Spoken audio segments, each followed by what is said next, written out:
Sir এই নেন আপনাদের জুস। আরে এ কি, আমার জুসটা তো কম কেন? ওদের দুজনের জুস তো পুরো ভরা ভরা।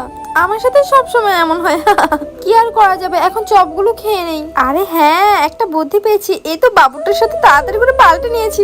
আরে আরে এ কি বাবা, তুমি আমার জুস কেন পাল্টে নিয়েছো? দাও বলছি, দাও বলছি, আমার জুস এখনই দাও আমাকে। আরে দিয়ে দাও না। ঠিক আছে এই নে।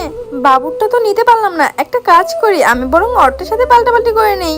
আরে কি এত করে টানছি, আসছে না কেন?